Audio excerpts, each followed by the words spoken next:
Pencemaran suara.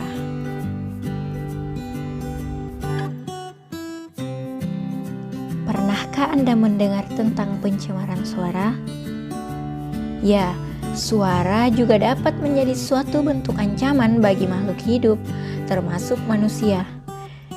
Tidak seperti bentuk pencemaran lainnya, pencemaran suara tidak bisa kita lihat, tapi menjadi sebuah ancaman nyata, baik di darat dan udara maupun di laut. Suara yang dianggap mencemari yaitu suara yang tidak diinginkan atau yang mengganggu, sehingga dapat mempengaruhi kesehatan dan kesejahteraan manusia dan organisme lain.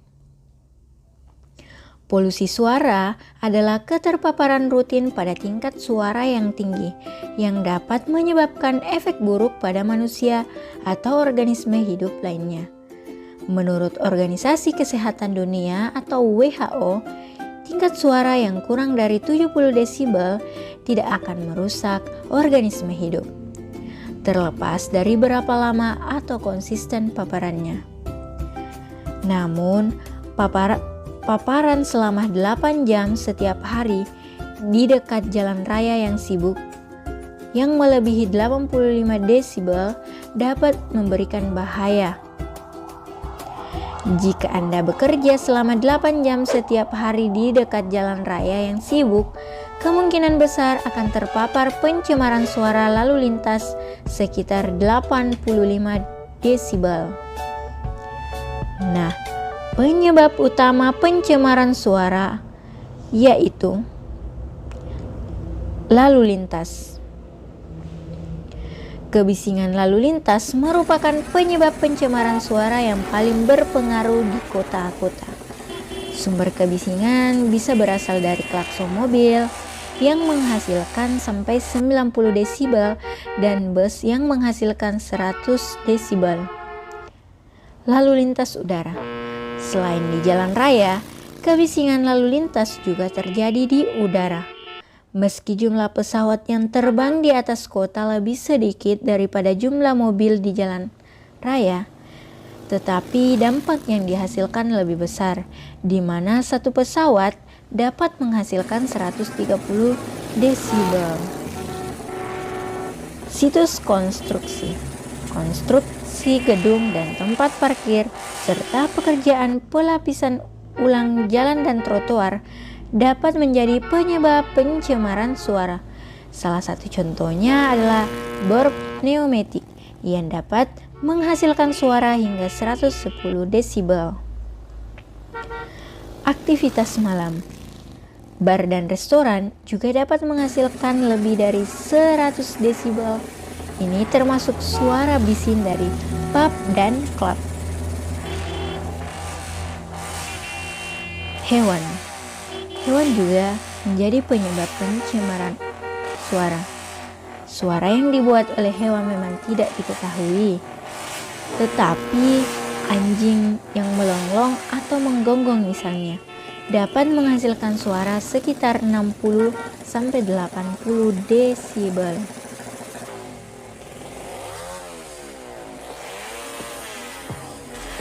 Nah, teman-teman, gangguan yang disebabkan pencemaran suara. Disadari atau tidak, pencemaran suara dapat membahayakan kesehatan kita dalam berbagai cara.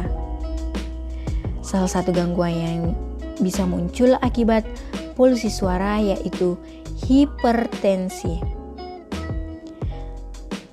Dalam hal ini merupakan akibat langsung dari polusi suara yang menyebabkan meningkatnya kadar darah dalam jangka waktu yang lama. Selanjutnya, kehilangan pendengaran dapat secara langsung disebabkan oleh polusi suara, baik mendengarkan musik keras di handphone atau terpapar suara pengeboran keras di tempat kerja, lalu lintas udara atau darat yang padat, atau insiden terpisah di mana tingkat kebisingan mencapai interval berbahaya, seperti sekitar 140 desibel untuk dewasa atau 120 desibel untuk anak-anak. Selanjutnya, gangguan tidur yang biasanya disebabkan oleh lalu lintas udara atau darat yang terjadi terus-menerus pada malam hari dan merupakan kondisi serius yang dapat mempengaruhi kinerja sehari-hari dan menyebabkan penyakit serius. Pencemaran suara juga dapat menghambat perkembangan anak.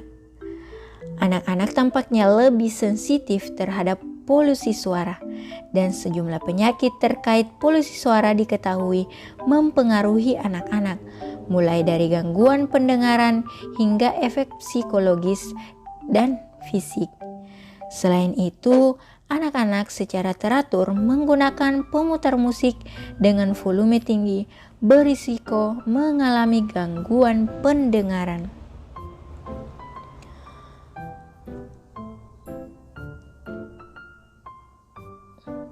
Disfungsi kardiovaskular, peningkatan tekanan darah akibat polusi suara, terutama pada malam hari, dapat memicu berbagai penyakit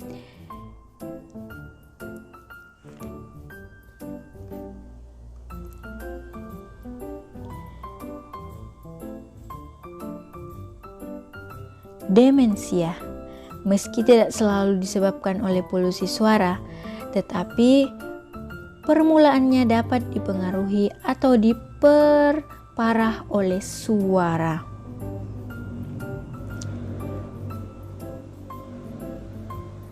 Nah, selanjutnya pengaruh pencemaran suara pada satwa dan kehidupan laut. Laut tidak setenang dari apa yang tampak di permukaan. Ribuan berminyak, sonar, perangkat survei seismik, perahu, reaksi pantai, dan kapal-kapal kini memenuhi perairan. Dan hal itu merupakan penyebab serius dari polusi suara, baik kehidupan laut. Paus termasuk yang paling terpengaruh karena pendengaran mereka membantu dan menyesuaikan diri, makan, dan berkomunikasi.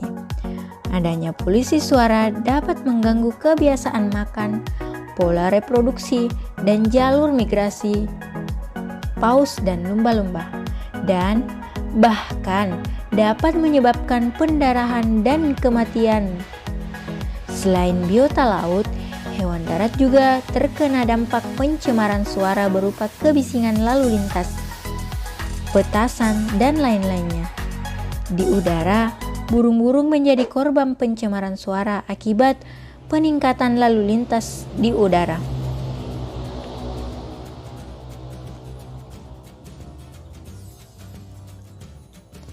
Oke, tips untuk menghindari polusi suara.